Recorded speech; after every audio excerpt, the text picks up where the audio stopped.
এই ইতিহাসের প্রাণ পুরুষ হইলেন শেখ মুজিব এবং তোফায়েল আহমেদরা, যারা রক্ষী বাহিনীর মাধ্যমে বাংলাদেশের হাজার হাজার নিরীহ মুক্তিযোদ্ধা এবং আপামর জনসাধারণকে হত্যার পরেও আজকে পর্যন্ত তাদেরকে ইতিহাসে মহানায়ক সাব্যস্ত করবার জন্য একটা গোষ্ঠী তাদের কার্যক্রম অব্যাহত রেখেছে। জুলাই পরবর্তী সময়ে বাংলাদেশে আমরা প্রত্যাশা করেছিলাম যে অন্তত ইতিহাসের যে সত্য ঘটনাগুলো সেগুলোকে আস্তে আস্তে করে সামনে নিয়ে আসা হবে, কিন্তু অত্যন্ত ব্যর্থতার বিষয় হচ্ছে যে আজকে ইনকিলাব মঞ্চ ব্যতীত কেউ আজকে করে নাই। দেখেন, রক্ষী বাহিনী তার যে নির্মমতা কতদূর ছিল সেটা যদি আমরা একটু দুই একটা ঘটনা, আওয়ামী লীগ বইতে লিখছেন যে বাবার সামনে ছেলেকে গুলি করে হত্যা করা হয়েছে। হত্যা করেই শুধু ক্ষান্ত হয় নাই, বাবাকে বলতেছে হাতে কুড়াল দিয়া যে ছেলের মাথা এখন দ্বিখণ্ডিত করে ফেলো, আমরা ফুটবল খেলবো। তো বাবা তো নারাজ, কিভাবে সে সন্তানের মাথা দ্বিখণ্ডিত করে ফেলবে। তো বাবাকে নিষ্ঠুর ভাবে নির্যাতন করার পরে বাবা বাধ্য হয়েছে সন্তানের মাথা দেহ থেকে আলাদা করে দিতে। শুধু এইখানেই সীমাবদ্ধ নয়, নরসিংদীতে একজনকে জীবন্ত কবর দেওয়ার মতো ঘটনা ঘটেছে এবং তিনি মুক্তিযোদ্ধা ছিলেন।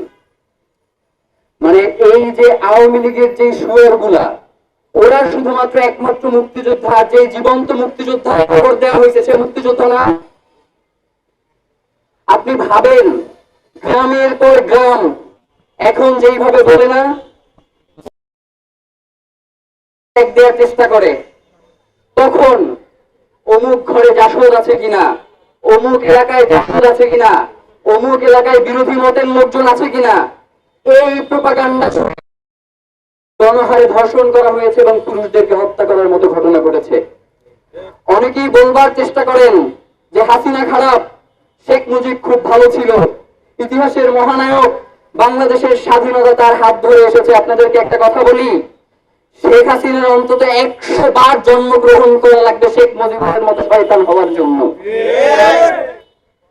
72 মানে আমাদের কাছে খুবই একটা আশ্চর্য বিষয় যে 71-এর পর 75, মাঝখানে 3 বছর আর কোথাও নাই, ইতিহাসে কোনো জায়গায় নাই। এই বাংলাদেশে প্রথম ভোট চুরির রাজনীতি শুরু করেছে শেখ মুজিব। এই বাংলাদেশে গণমানুষের অধিকার কেড়ে নেওয়া শুরু করেছে শেখ মুজিব। এই বাংলাদেশে সংবাদপত্রের উপরে যে নিষেধাজ্ঞা সেইটা প্রথম আরোপ করেছে শেখ মুজিব।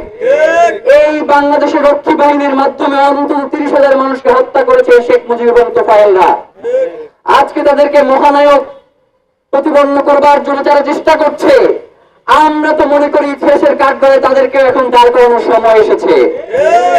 জুলাই পরবর্তী বাংলাদেশে আমরা যদি এই রক্ষী বাহিনীর তৌফি বাহকদেরকে আসামির কাঠগড়ায় দাঁড় করাইতে না পারি, তাহলে আগামীর বাংলাদেশে আরেকটা যে রক্ষী বাহিনীর মতো বাহিনী গঠন করে বাংলাদেশের মানুষকে, জনসাধারণকে তার অধিকার থেকে বঞ্চিত করা হবে না, সেই আশঙ্কা মুক্ত না আমরা। প্রিয় ভাইয়েরা, আজকের এই দিনে আমরা ইনকিলাব মঞ্চের পক্ষ থেকে বাংলাদেশের বর্তমান সরকারকে 7টি দাবি জানিয়ে আমরা আমাদের আজকের যে মেইন প্রোগ্রাম গায়েবানা জানাজা ও দোয়া মোনাজাত সেটা শুরু করতে চাই। ইনকিলাব মঞ্চের পক্ষ থেকে বাংলাদেশের সরকারের কাছে 7টি দফা তুলে ধরছি। 1, রক্ষী বাহিনীর সকল গুম, খুন ও নির্যাতনের প্রকৃত ইতিহাস তুলে ধরতে একটি সত্য ঐতিহাসিক ন্যায় বিচার কমিশন গঠন করতে হবে। 2, রক্ষী বাহিনী ও সমান্তরাল ডেথ স্কোয়াডের সাথে জড়িত জীবিত অপরাধীদের বিচার এবং মৃত নীতি নির্ধারকদের রাষ্ট্রীয় সম্মাননা বাতিল ও তাদের নামে স্থাপনা পরিবর্তন করতে হবে। প্রিয় ভাইয়েরা, গতকাল আমরা যখন এই পোস্টটা দিলাম তখন আমাদেরকে বেশ কয়েকজন ফোন করেছেন। তারা আমাদেরকে জানিয়েছেন যে কারো দাদা এই রক্ষী বাহিনীর হাতে নির্যাতিত হয়ে মৃত্যুবরণ করেছেন, কারো বাবা এই রক্ষী বাহিনীর হাতে হত্যার শিকার হয়েছেন। আগামী 2-3 দিন পরে আমরা রক্ষী বাহিনী 72 থেকে 75 যেই অত্যাচার বাংলাদেশের মানুষের উপরে করেছে তার একটা আলোকচিত্র প্রদর্শনী আমরা এই শাহবাগে আয়োজন করবো ইনশাআল্লাহ। দফা 3, রক্ষী বাহিনী থেকে শুরু করে হাসিনার আমল পর্যন্ত রাষ্ট্রীয় সন্ত্রাসের শিকার সকল নিহত নির্যাতিত পরিবারকে রাষ্ট্রীয় ক্ষতিপূরণ ও প্রতিবাদের শিকার হিসেবে স্বীকৃতি দিতে হবে। দফা 4, রক্ষী বাহিনীর হাতে নির্যাতিত ও ধর্ষণের শিকার অসংখ্য অজ্ঞাত নারীদের রাষ্ট্রীয়ভাবে আনুষ্ঠানিক সম্মান প্রদর্শন এবং রাষ্ট্রীয় ক্ষমা ঘোষণা করতে হবে।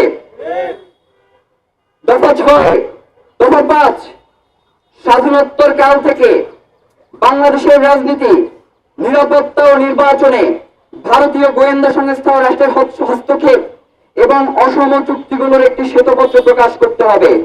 প্রিয় ভাইয়েরা, স্বাধীনতার সময়ে কেন স্বাধীনতা পরবর্তী বাংলাদেশে যখন একটি সেনাবাহিনী রয়েছে তখন কেন একটি আলাদা করে রয়ের প্রেসক্রিপশনে রক্ষী বাহিনী গঠন করতে হলো তার একটি পূর্ণাঙ্গ শ্বেতপত্র বাংলাদেশের জনগণের সামনে তুলে ধরতে হবে। দফা নাম্বার 6, গোয়েন্দা সংস্থাগুলো যাতে আর কখনো রাজনৈতিক বা দলীয় হাতিয়ার হতে না পারে সেজন্য তাদের জবাবদিহিতা নিশ্চিত করতে সংসদের স্বাধীন তদারকি আইন পাশ করতে হবে। আমরা দেখেছি যে বাংলাদেশের গোয়েন্দা সংস্থাগুলোর অনেকেই পার্শ্ববর্তী একটি রাষ্ট্রের পারপাস সার্ভ করবার কাজে যেন ব্যবহৃত হচ্ছে।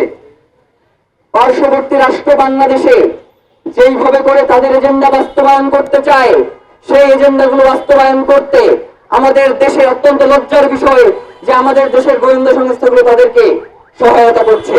সুতরাং অবশ্যই সংসদে স্বাধীন তদারকি আইন পাশ করে যাতে তারা কোনোভাবেই বাংলাদেশের স্বাধীনতা সার্বভৌমত্ব অন্য কোন রাষ্ট্রের কাছে বিকিয়ে দিতে না পারে সেই ব্যবস্থা গ্রহণ করতে হবে।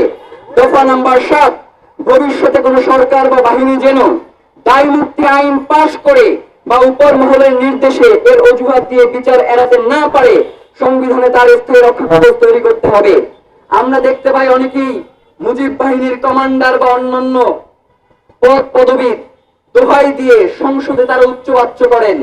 এই গাধাগুলোকে বিচারের আয়তায় না আনলে তারা এইভাবে করে উচ্চবাচ্য করেই যাবে। পরবর্তীকালীন সরকারে আসবার পরে এই যে মুজিব বাহিনী তাদেরকে মুক্তিযোদ্ধা অধ্যাদেশের যে তালিকা সেখান থেকে তাদেরকে বাদ দিয়েছিল। এই জন্য আমরা তাদেরকে ধন্যবাদ জানাই এবং এটা কার্যকরের জন্য আমরা বর্তমান সরকারকে অনুরোধ জানাই। এখন আমরা এই রক্ষী বাহিনীর হাতে 30,000-এর অধিক যে সকল মুক্তিযোদ্ধা এবং সাধারণ বাংলাদেশী জনগণ শহীদ হয়েছেন এবং ওই সময়ে আমাদের যে সকল মা এবং বোনেরা তাদের হাতে ধর্ষণের শিকার হয়েছেন, আমরা তাদের জন্য গায়েবানা জানাজা এবং দোয়া মোনাজাত করব।